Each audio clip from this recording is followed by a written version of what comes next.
If you're trying to start your fitness journey and you just don't know where to start, this video is for you. If you're new here, welcome. If you're not new here, welcome back.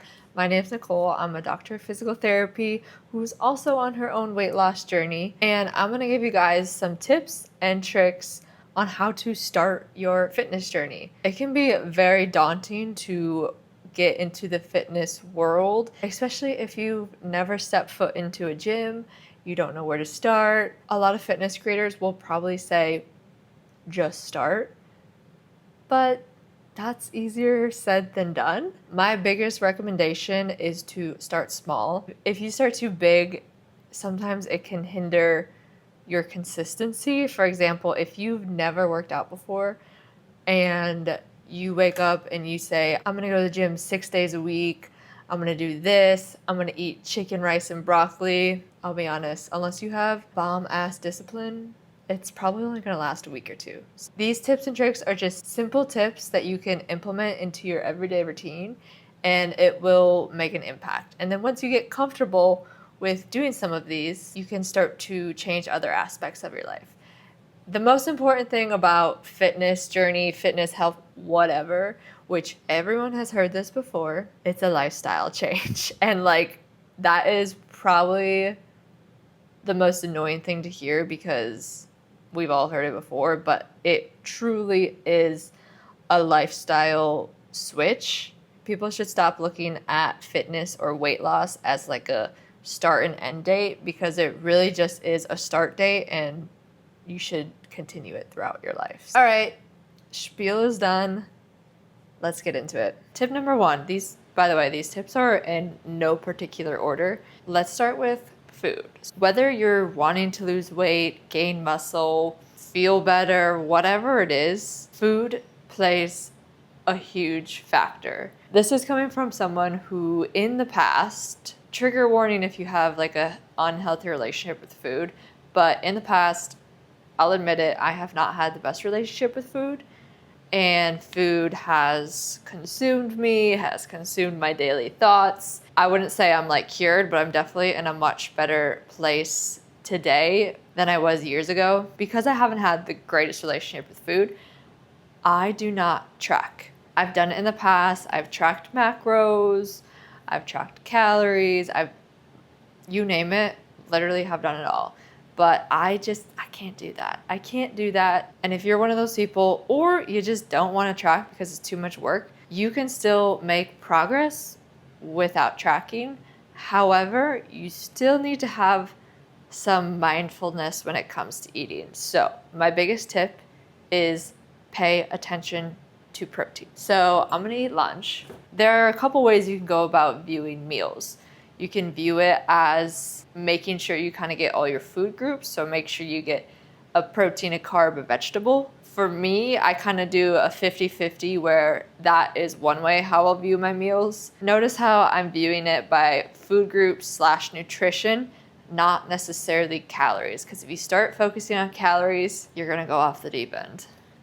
So for lunch, I'm having, these are so good. I got them from Costco, but steamed chicken and vegetable dumplings. Is this the healthiest lunch? No. Would I love to be one of those people who can go to the market and eat nothing but whole foods that come from the earth? Absolutely. However, I'm also a realist, and as much as I would love to be that girl, sometimes I just need a quick lunch, and today is dumplings. So this is a meal where I won't necessarily view it by nutrition. What I do is I view it by protein. And I hope all this makes sense. It makes sense in my head. Bear with me. So the protein in a pack of this is 15 grams, which is not bad. However, for lunch, 15 grams of protein I know is not enough. So in my head, I'm kind of thinking, how can I make this a higher protein meal? Let me show you. All right, your girl's from Wisconsin, so I love cheese, and cheese has protein, and thankfully I am not lactose intolerant. So what I'm gonna do to increase the protein is add cheese. So 1 serving of cheese is 7 grams of protein. And I get the reduced fat cheese. Again, that necessarily doesn't matter. I full-heartedly believe that if you focus on getting enough protein, the rest will just fall in place. Some people may disagree. So I'm actually gonna do 2 servings of this. So then I'm gonna get an extra 14 grams of protein, and then my 15 grams pretty much just turned into 30 grams of protein. And that is looking more like a meal. Now a debate will be the carbs. Honestly, these don't have, it's like 30 grams of carbs for the package. Obviously, carbs are a sore subject when it comes to nutrition because some people believe you don't need carbs. I'm going to tell you right now, you need carbs. Carbs is energy. There is just different sources of carbs. There's complex carbs, there's simple carbs. Typically your complex carbs are going to be your healthier carbs or your better choice of carbs versus like your simple sugar carbs. I will occasionally measure out food. I do have a food scale. However, because I tracked macros for almost like 3 to 4, maybe 5 years, I have a very good eye for what serving sizes are. So that has helped me. And that is a simple, quick, high protein lunch or snack, however you want to view this. I eat smaller meals because I work from home, so I will in a couple hours like have a protein shake or something else instead of having like a big lunch, just because I do have the option within my workday to essentially eat whenever I want. I don't have like a scheduled lunch. That's tip number 1. So in conclusion, when it comes to your diet, focus on protein intake. Just look at the protein number. If you're gonna look at numbers, just look at that protein number and making sure that you are getting at least 30 grams of protein per meal, or you view it as kind of that nutrition. Looking at your plate, making sure you have a protein, a veggie, and a carb. Something along those lines. Cheers. Tip number 2, movement. Sorry if you can hear a bunch of bugs. It's literally cicada season, so praying one doesn't fall on me. But anyways, movement. If you're gonna start your health, wellness, fitness journey, you gotta have some movement involved. And the most easiest form of movement to start with, walking. Don't sit there, make excuses of why you can't go to the gym. If there are a bunch of excuses of why you can't go to the gym, get outside and start walking.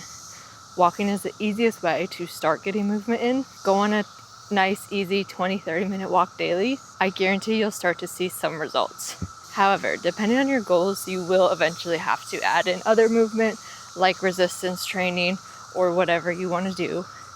But if going to the gym is one of the main reasons stopping you from starting your fitness journey, then just get outside and walk.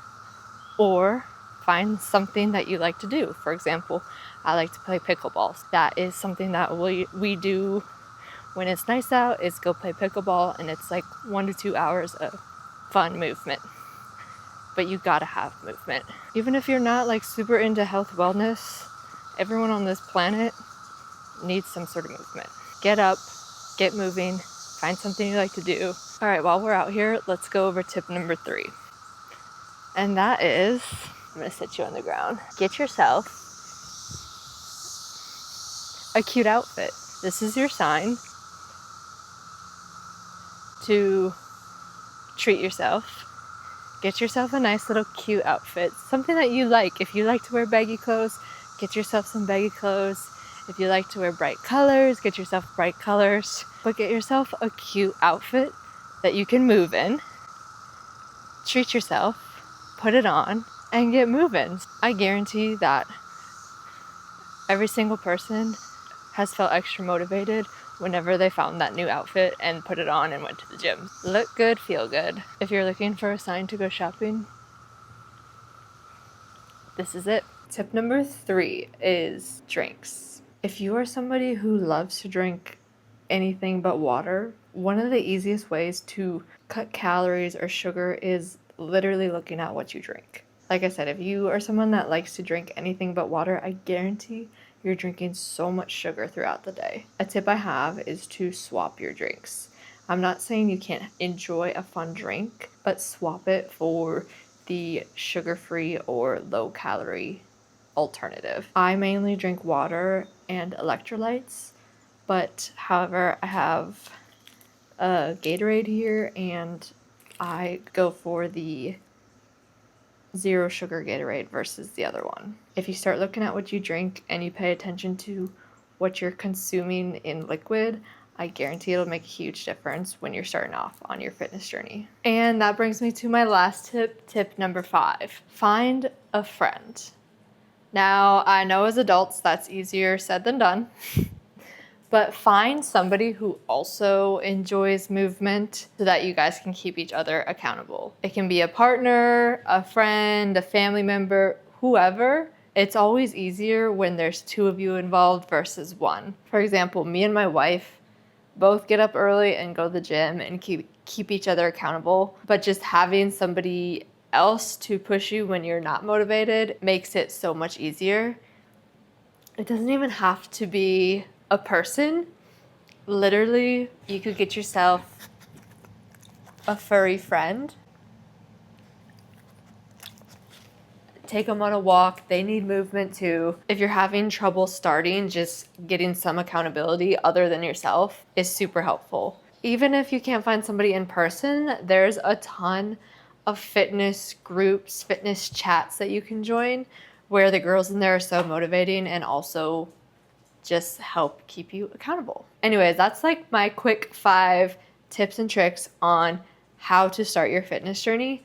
Obviously, I could go like super in depth on a lot of those, especially the food and movement. Ultimately, if you're watching this video, you're probably thinking of starting or just starting. So this is your sign.